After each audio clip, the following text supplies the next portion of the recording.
c'est une émission du bureau de programme de la radio-télé Hosanna, une émission d'évangélisation, d'édification tirée de l'évangile de Matthieu chapitre 28, le verset 18 à 20. Pour vous tous serviteurs de Dieu qui voulez gagner les âmes, qui voulez implanter des églises, voici votre émission Ordre suprême, une émission qui parle de la parole de Dieu. L'évangile dans sa totalité. C'est une émission qui parle de l'évangélisation et de l'édification des serviteurs de Dieu passionnés dans l'évangélisation. Vous êtes évangéliste, vous êtes gagneur d'âme, vous êtes passionné par l'évangélisation, cette émission vous concerne. Prenez donc rendez-vous avec l'émission Ordre suprême. Ne me fait plus peur, qui parle aujourd'hui de toi, de ce cri d'autrefois qui résonne encore. Fidèles téléspectateurs et auditeurs de la radio-télé Hosanna, nous vous saluons dans le nom de notre puissant Sauveur Jésus-Christ. Merci encore une fois pour votre attention à cette émission intitulée Ordre suprême. L'Ordre suprême, c'est une émission de la radio-télé Hosanna, une émission qui est consacrée à l'évangélisation, gagner les âmes, à encourager les gens à gagner les âmes et à l'implantation des églises. Nous vous saluons tous et nous vous bénissons dans le nom de notre Seigneur et Sauveur Jésus-Christ pour votre attention que vous accordez à cette émission que nous appelons Ordre suprême. L'Ordre suprême, c'est l'ordre de Jésus-Christ, l'ordre que Jésus nous a donné dans Matthieu chapitre 28, le verset 19 à 20. Jésus a dit « Allez, faites de toutes les nations des disciples, les baptisant au nom du Père, du Fils et du Saint-Esprit, et de leur enseigner tout ce que je vous ai prescrit. » Jésus a dit, voici, je suis avec vous tous les jours jusqu'à la fin du monde. Alors, dans le cadre de cette émission, nous nous attelons beaucoup plus sur l'ordre que Jésus-Christ, notre Seigneur, nous a donné. Il a dit d'aller et de faire de toutes les nations les disciples. C'est-à-dire, comme nous avons eu à le dire dans nos émissions précédentes, nous avons compris une chose, que Jésus ne nous a pas simplement demandé d'annoncer juste la bonne nouvelle et nous limiter par là. Jésus ne nous a pas simplement demandé juste d'aller partager peut-être l'évangile et quand quelqu'un donne sa vie à Jésus et nous nous arrêtons par là. Non. Jésus a dit, faites des nations des disciples. Donc, j'aimerais que nous puissions faire une sorte de récapitulation sur certains concepts clés en rapport avec notre émission. Et je crois que ça va nous aider à bien comprendre et nous allons ajouter bien sûr quelque chose à ce qui a été dit précédemment. Donc, nous comprenons que quand on parle de disciple, donc nous comprenons qu'un disciple, c'est un apprenant. Donc, nous devons comprendre cette chose-là. C'est qu'un disciple, c'est un apprenant. Il apprend auprès d'un maître. Donc, il apprend auprès d'un maître une façon de vivre, une façon de faire les choses. Et celui-là, on l'appelle un disciple. Jésus a dit, allez et faites de toutes les nations des disciples, les baptisant au nom du Père, du Fils et du Saint-Esprit. Il a dit, enseignez-leur tout ce que je vous ai prescrit, et voici, je suis avec vous tous les jours jusqu'à la fin du monde. Donc, nous comprenons aujourd'hui que faire les disciples, c'est quelque chose qui est donné à chaque chrétien dans le monde. Tout celui qui a été appelé par le Seigneur est appelé à faire, en d'autres termes, cette œuvre du discipulat. Donc, là, nous comprenons que, comme je le disais, un disciple, c'est quelqu'un qui apprend d'un maître, une personne qui suit la doctrine d'un autre. Dans les cas qui nous concerne, nous sommes en train de suivre la doctrine de notre Seigneur et Sauveur Jésus-Christ. Donc, quand on parle d'un disciple, c'est celui qui est en train de suivre cette doctrine, et nous, en tant que ses disciples, en tant que des chrétiens, des personnes qui ont reçu dans leur vie Jésus-Christ comme un sauveur, comme notre Seigneur, et nous sommes appelés à le suivre, nous sommes appelés à faire, à vivre comme il a vécu. Donc, avant toute chose, j'aimerais que nous puissions lire dans Luc, chapitre 14, le verset 26 jusqu'à 28. Nous allons essayer de comprendre ce que le Seigneur nous demande pour que nous soyons des véritables disciples. Nous sommes dans Luc, chapitre 14, le verset 26. La Bible nous dit ceci. Là, c'est Jésus-Christ qui est en train de parler. La Bible nous dit, si quelqu'un vient à moi, sans me préférer à son père, à sa mère, à sa femme, à ses enfants, à ses frères, à ses sœurs, et même à sa propre vie, il ne peut être mon disciple. Et quiconque ne porte pas sa croix et ne me suit pas, ne peut être mon disciple. Car lequel d'entre vous, s'il veut bâtir une tour, ne s'assied d'abord pour calculer la dépense et voir s'il a de quoi à la terminer. Vous pouvez lire même la suite, mais j'aimerais que nous puissions nous arrêter au verset 28. Jésus est en train de dire ceci. Personne, si nous prenons juste la dernière partie que nous avons lue, c'est-à-dire le verset 28, il dit « Personne ne peut, avant de bâtir une tour, s'asseoir et calculer les dépenses. » C'est que nous devons aussi comprendre que être disciple de Jésus, nous devons calculer ce que ça peut nous coûter d'être un disciple de Jésus. C'est très important. On n'accepte pas Jésus-Christ comme ça. Nous devons l'accepter. Nous devons accepter d'être ses disciples tout en calculant. C'est-à-dire c'est un choix réfléchi. Donc un choix réfléchi. Les gens, des gens qui doivent le suivre, tous ceux-là qui suivent le Seigneur Jésus-Christ doivent faire un choix réfléchi. Nous réfléchissons à ce que ça peut nous coûter. Nous réfléchissons à qu'est-ce que ça implique être un disciple de Jésus. Et souvenez-vous, je venais de dire qu'un disciple, c'est celui qui est appelé à vivre comme son maître a vécu.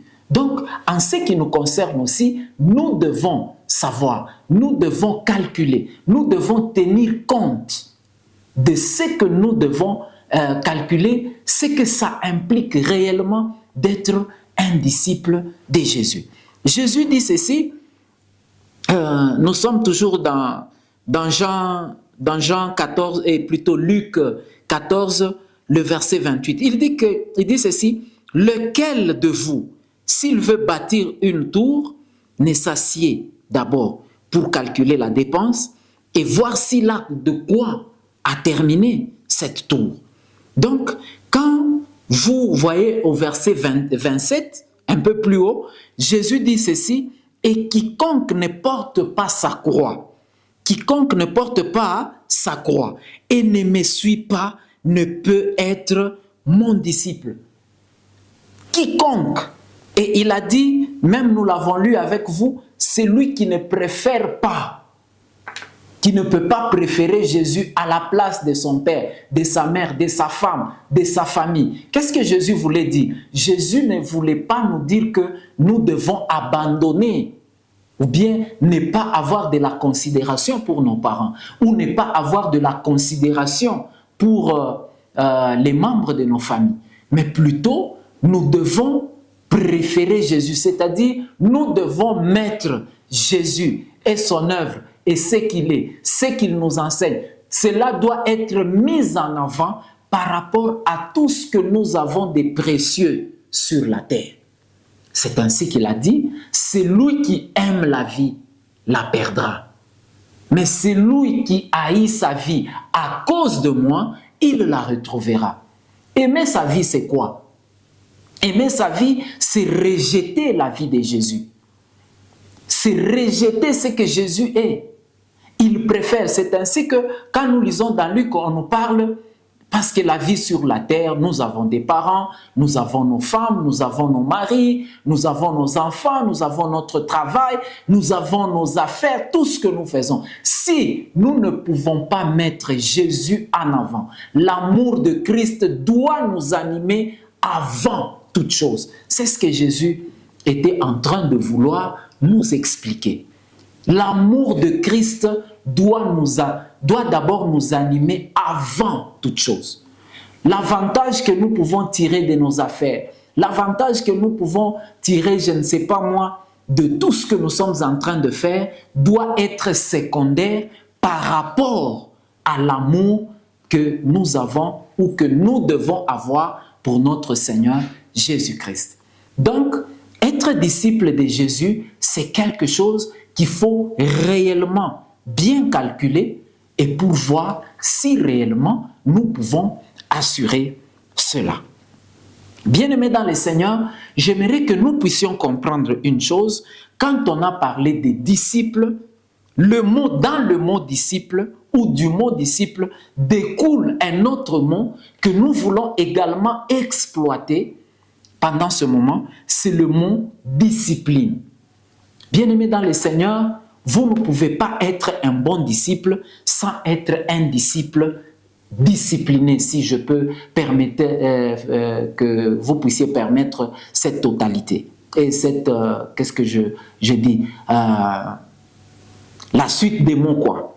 La discipline, lorsque nous regardons par définition, c'est la règle de conduite commune à tous ceux qui font partie d'un corps, d'un ordre, etc. Donc c'est une règle de conduite. Étant ses disciples, nous devons observer une ligne de conduite. Nous devons avoir une discipline où l'ensemble des disciplines, comme nous allons les voir, il y a un certain nombre de disciplines que celui qui s'appelle disciple de Jésus doit observer. Bien-aimés dans le Seigneur, c'est quelque chose de très important. Aujourd'hui, il y a beaucoup de personnes qui s'appellent disciples de Jésus simplement parce qu'il avait pris un jour la décision d'inviter Jésus-Christ dans sa vie comme Sauveur et Seigneur. Ce n'est pas une mauvaise chose d'inviter Jésus-Christ dans ta vie comme Seigneur et Sauveur. Ça, c'est le premier pas pour devenir un disciple. C'est le premier pas. Bien-aimés dans le Seigneur, c'est là que nous en appelons à la conscience de chacun de nous. Nous qui s'appelons disciples du Seigneur. Est-ce que réellement, dans notre manière de nous comporter, dans notre manière de marcher, dans nos priorités, est-ce que nous sommes réellement des disciples de Christ? J'aimerais te dire en ce moment que si tu as déjà invité Jésus-Christ dans ta vie comme Sauveur et Seigneur, c'est un premier pas, c'est une bonne chose, mais cela ne suffit pas d'être appelé un véritable disciple du Seigneur. C'est le premier pas. C'est ainsi que ceux-là qui gagnent les âmes, des serviteurs de Dieu, des chrétiens qui gagnent les âmes, qui témoignent de leur foi, qui proclament la bonne nouvelle de l'Évangile, ne doivent pas se limiter à faire simplement accepter Jésus-Christ dans la vie de quelqu'un comme Sauveur et Seigneur. Nous ne devons pas simplement nous limiter là-bas, mais nous devons aller plus loin. Aller plus loin, c'est-à-dire de faire de cette personne qui venait d'inviter Jésus-Christ dans sa vie comme Sauveur et Seigneur, de faire réellement de cette personne un disciple du Seigneur. Comme je vous ai dit, un disciple, c'est celui qui suit un maître. C'est celui qui suit la doctrine des maîtres. C'est celui qui veut vivre comme son maître. Alors, à toutes les personnes qui ont reçu Jésus-Christ dans leur vie comme Sauveur et Seigneur, bien-aimés, vous devez aspirer à être des véritables disciples du Seigneur. Et en voulant être des disciples du Seigneur, c'est que vous devez observer un certain nombre de disciplines qui feront de vous réellement des disciples de Jésus-Christ, notre Seigneur. Et ces disciplines, ce sont des habitudes que tout chrétien doit développer. Ça, c'est ce que nous appelons des disciplines spirituelles. Ce sont des habitudes que tu dois absolument cultiver dans ta vie chrétienne, dans ta vie spirituelle, qui va faire à ce que tu tends à devenir un véritable disciple de Jésus-Christ, notre Seigneur. Donc, recevoir Jésus-Christ, bien-aimé, ne suffit pas. Pour devenir disciple du Seigneur, nous devons créer des habitudes. Nous devons observer certaines disciplines pour que nous devenions effectivement des disciples de notre Seigneur Jésus-Christ. Donc, ces disciplines que nous devons observer doivent être teintées de certaines caractéristiques que je peux énumérer. J'en ai déniché quelques-unes, mais j'ai retenu juste 3 que je voulais partager avec vous, avec tous les téléspectateurs qui sont en train de me suivre maintenant. Donc, ces disciplines renferment quelques caractéristiques. Premièrement, elles doivent être mises en pratique toute la vie. Bien-aimés dans le Seigneur, suivre Jésus-Christ, c'est une affaire de toute la vie. Ce n'est pas que j'ai déjà atteint un standard, c'est-à-dire j'ai déjà atteint un certain niveau dans telle ou telle autre discipline, je vais maintenant m'arrêter. Non, c'est l'affaire de toute une vie. Comme je vous ai dit, un disciple, c'est celui qui veut vivre comme son maître a vécu. C'est l'affaire de toute une vie. Donc, tant que vous êtes encore sur la terre, vous êtes encore vivant sur la terre, vous devez appliquer un certain nombre de choses, vous devez mettre en pratique un certain nombre de choses. Des disciplines que nous allons peut-être essayer d'énumérer et peut-être commenter quelques-unes qui vont faire à ce que tu sois un véritable disciple du Seigneur. Donc, la première caractéristique, c'est que ces disciplines doivent être mises en pratique toute la vie. Toute la vie, c'est-à-dire chaque jour, quand tu dors, quand tu te réveilles, tu dois mettre en pratique ces disciplines-là qui te feront tendre vers un disciple-là parfait, si vous voulez.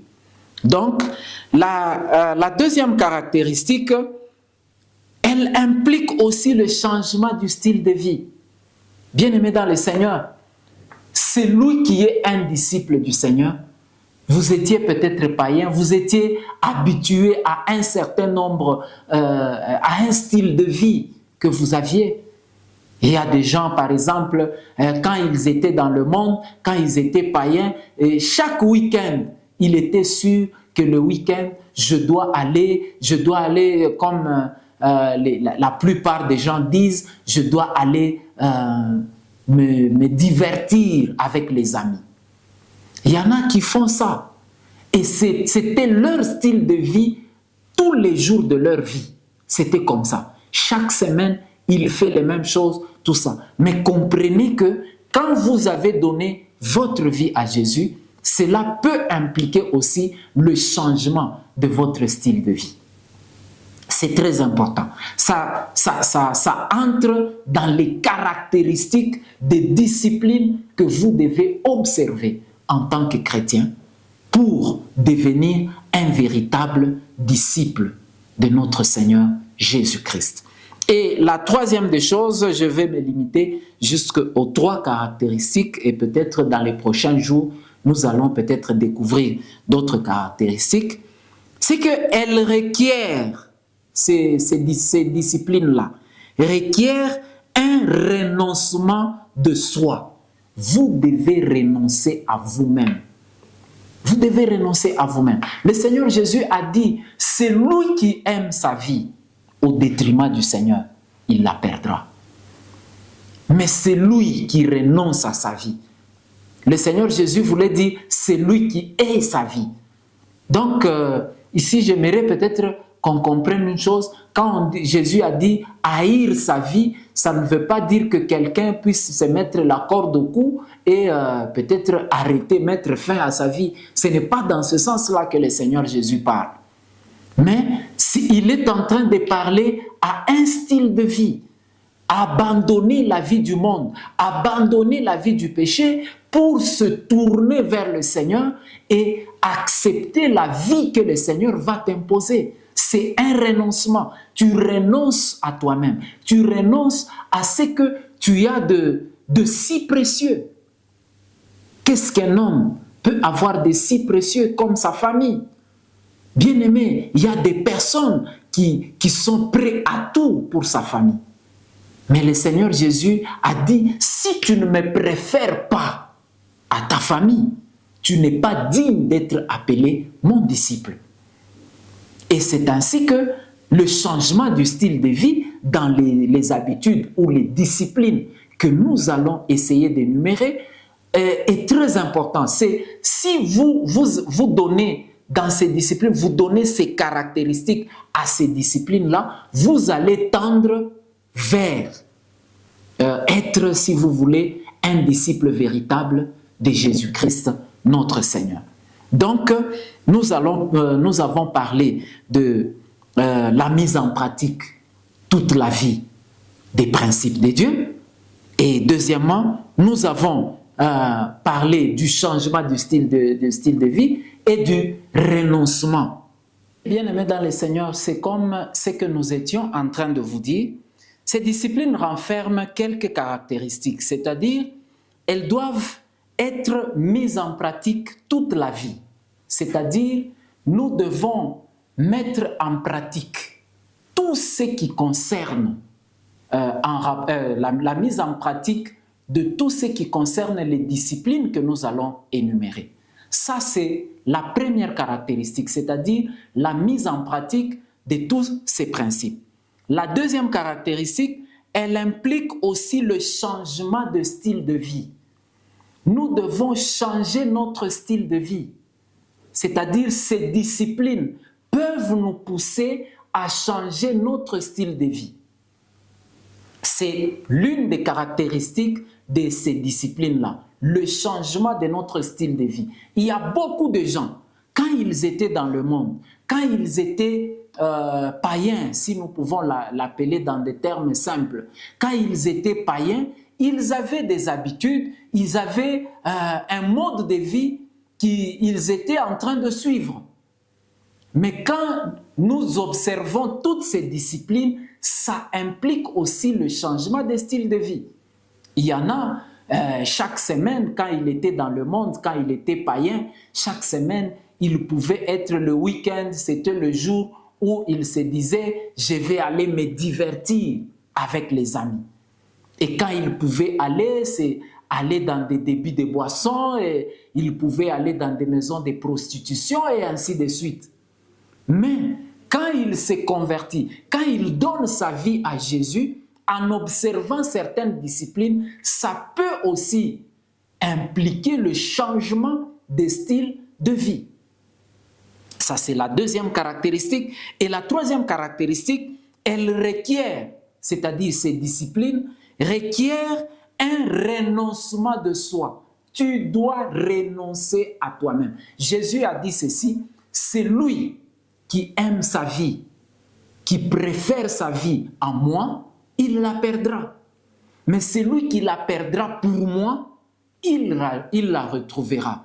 Bien-aimé dans le Seigneur, qu'est-ce que Jésus veut dire? C'est que quand nous préférons la vie que Jésus nous impose, la vie que Jésus nous donne, la vie que Jésus nous demande de mener à tout ce que nous étions en train de vivre dans le monde, nous allons recevoir réellement la vie de Dieu.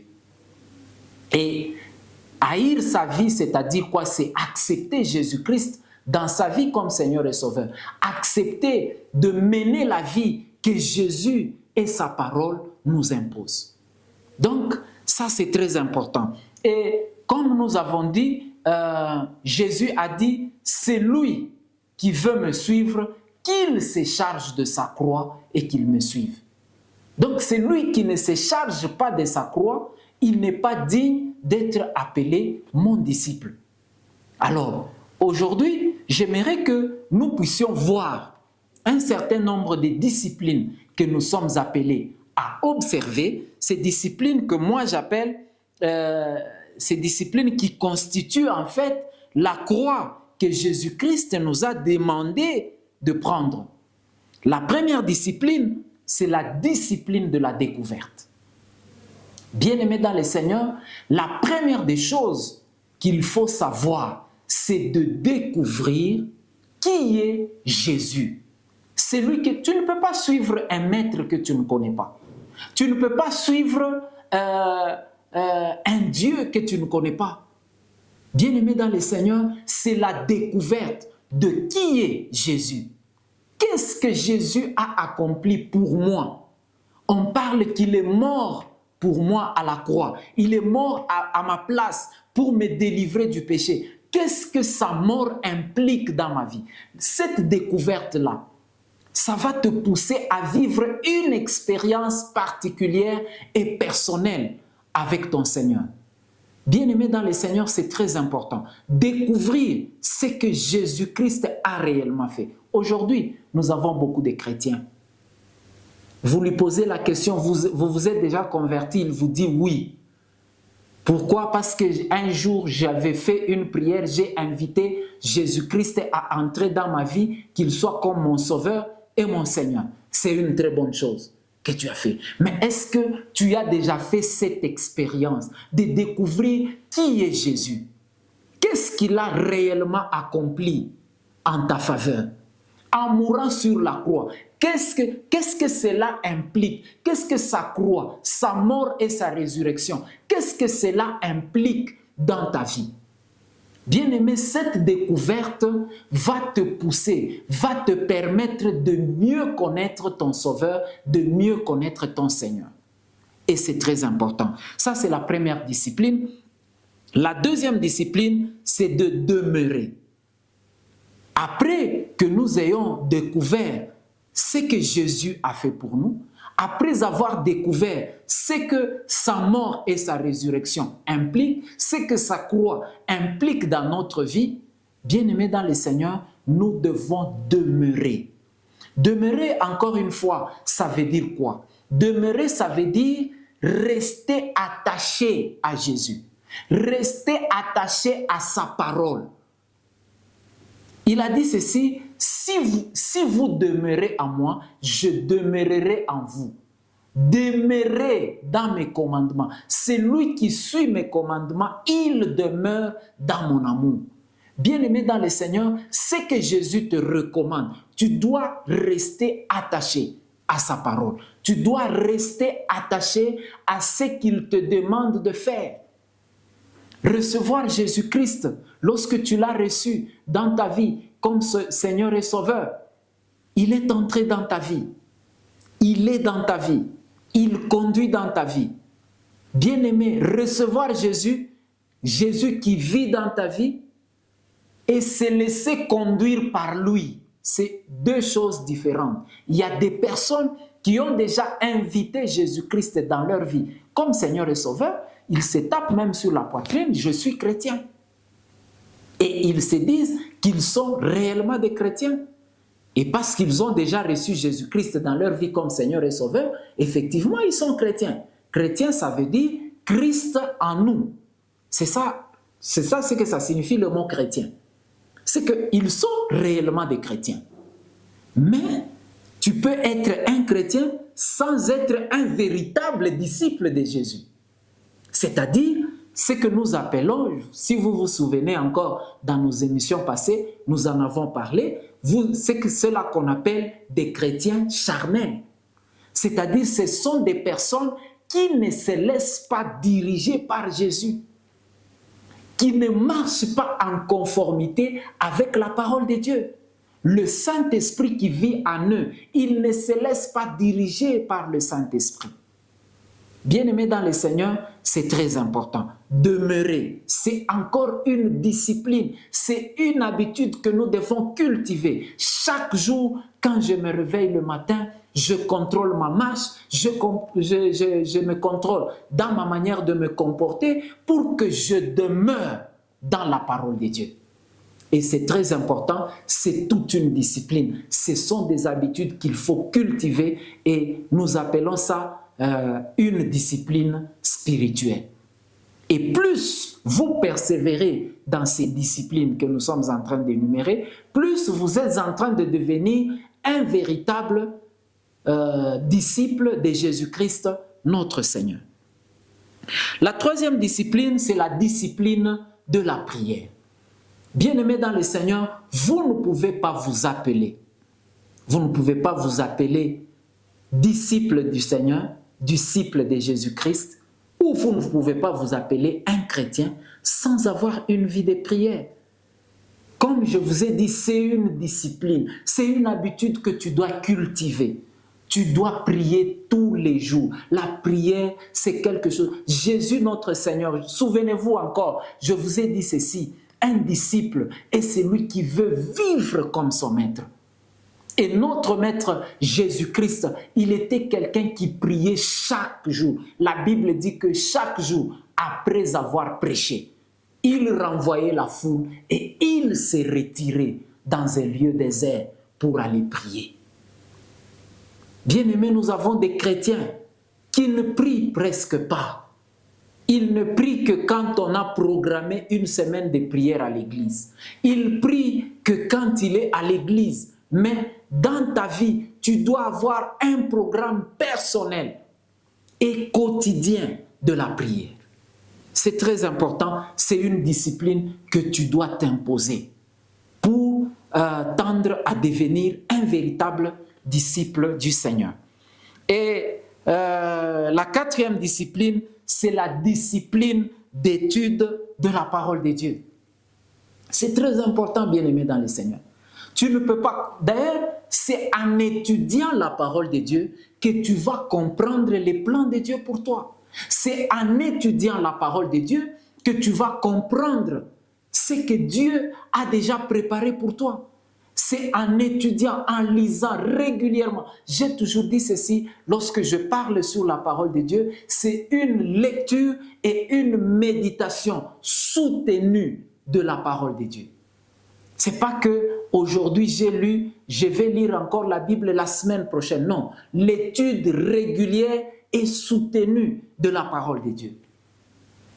C'est très important. Si tu t'imposes aussi cette discipline-là, tu vas devenir un véritable disciple de Jésus-Christ, notre Seigneur. La cinquième discipline, c'est le renouvellement des pensées.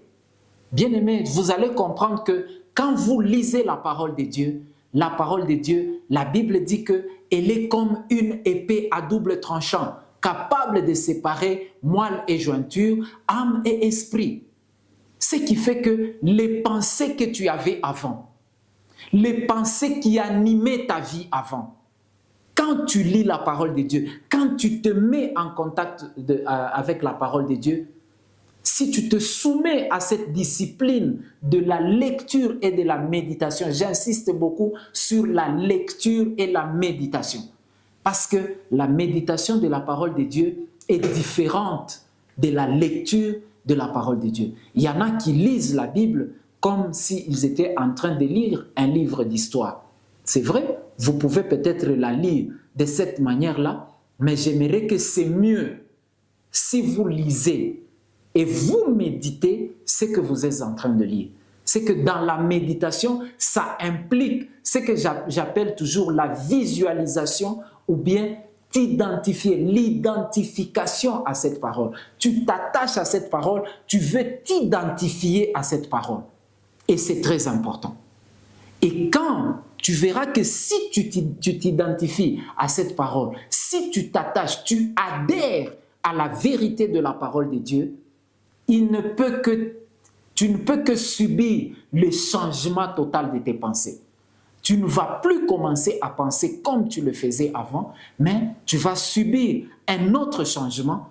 Tu auras une nouvelle manière de penser. Et nous allons terminer par une discipline dans l'adoration. Donc c'est très important. Nous devons aussi nous soumettre à cette discipline de l'adoration. Bien-aimés, c'est très important. Après avoir lu la parole de Dieu, nos pensées sont transformées. Nous pouvons maintenant adorer celui que nous connaissons. On ne peut pas adorer un Dieu qu'on ne connaît pas. Nous devons adorer le Dieu que nous connaissons. Bien-aimés dans le Seigneur, l'adoration, ça fait aussi partie de notre discipline. Et notre pasteur, Papa Zacharie Kabengele, nous a parlé en nous disant même que quand nous sommes en train d'adorer, nous sommes comme des lions qui sont en train de rugir. Parce que notre Maître, notre Seigneur Jésus lui-même, il est le lion de la tribu de Juda. Bien-aimés dans le Seigneur, c'est une discipline que nous devons observer, la discipline dans la lecture de la parole de Dieu, la discipline dans la prière, le renouvellement des pensées et dans l'adoration. Bien-aimés dans le Seigneur, parce que vous avez compris ces choses, je voulais encore une fois faire toujours cet appel, c'est que vous m'avez peut-être suivi depuis le début de ce message, vous m'avez suivi, vous n'avez peut-être pas, vous ne vous souvenez pas un seul jour où vous avez invité Jésus-Christ à venir dans votre vie. J'aimerais vous dire, bien-aimés, être chrétien, ce n'est pas simplement le fait de prendre la décision de commencer à aller à l'église. Aller à l'église, ce n'est pas un péché. Aller à l'église, ce n'est pas une mauvaise chose. Mais aller à l'église, ce n'est pas ce qui fait de quelqu'un un chrétien. Peut-être que vous avez pris un jour la décision en se disant, à partir d'aujourd'hui, je vais commencer à entrer dans telle ou telle autre église. Tu peux entrer, c'est une bonne chose. Mais ça ne fait pas de toi un enfant de Dieu.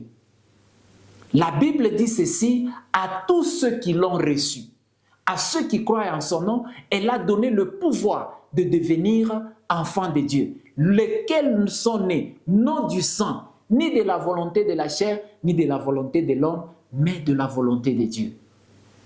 C'est que c'est quand tu reçois Jésus-Christ dans ta vie comme Seigneur et Sauveur, en ce moment-là, tu deviens un véritable chrétien et tu deviens enfant de Dieu. Peu importe là où tu peux le recevoir, tu peux écouter la parole de Dieu pendant que tu es en train de me suivre. Tu es, je ne sais pas, dans votre bureau, tu es peut-être dans ta voiture, tu es, je ne sais pas, à la maison, je ne sais pas, tu es en train de me suivre quelque part, là où tu es en train de me suivre. Si tu prends la décision d'inviter Jésus-Christ dans ta vie comme Seigneur et Sauveur, tu seras aussi appelé un chrétien parce que Jésus viendra dans ta vie, il entrera dans ta vie et il sera comme ton Sauveur et ton Seigneur.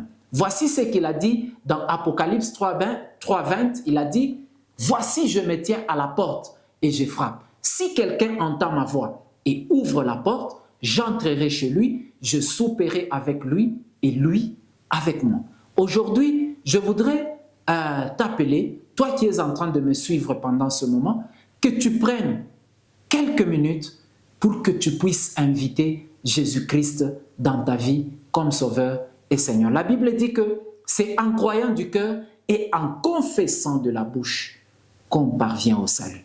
Et aujourd'hui, j'aimerais que tu confesses. Si tu confesses le Seigneur Jésus-Christ dans ta bouche, tu seras sauvé, toi ainsi que toute ta famille.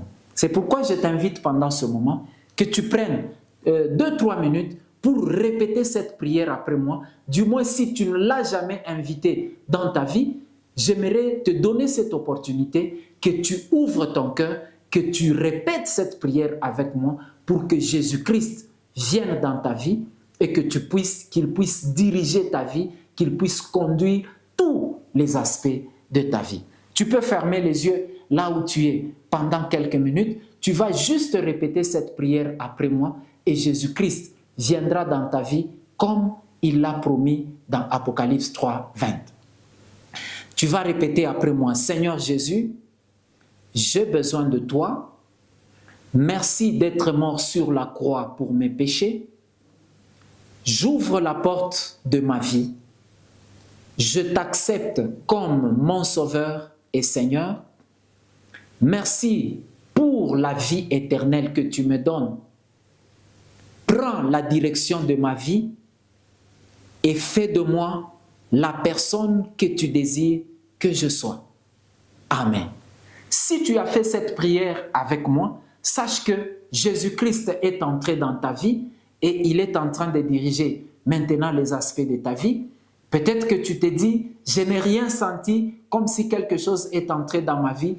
Bien-aimé dans le Seigneur, l'autorité suprême d'un chrétien, c'est la parole de Dieu, la foi dans la parole de Dieu. Il a promis que si tu ouvres ton cœur, il entrera et il mangera avec toi. Si tu as ouvert réellement ton cœur, sache qu'il est entré et il est maintenant dans ta vie. Merci à tous les téléspectateurs qui nous ont suivis. Merci pour l'attention que vous avez accordée à cette émission Ordre Suprême qui est une émission de la radio-télé Hosanna. Et nous vous souhaitons bonne suite de journée ou de la soirée, ça dépend de l'heure à laquelle vous êtes en train de suivre cette émission et que Dieu vous bénisse abondamment. À la prochaine.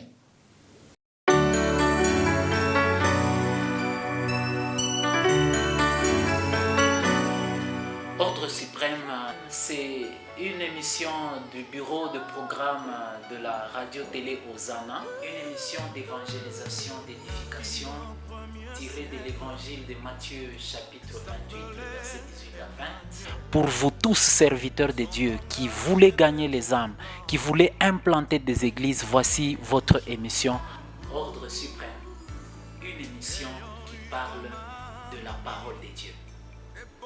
L'évangile dans sa totalité. C'est une émission qui parle de l'évangélisation et de l'édification des serviteurs de Dieu passionnés dans l'évangélisation. Vous êtes évangéliste, vous êtes gagneur d'âme, vous êtes passionné par l'évangélisation, cette émission vous concerne. Prenez donc rendez-vous avec l'émission Ordre Suprême.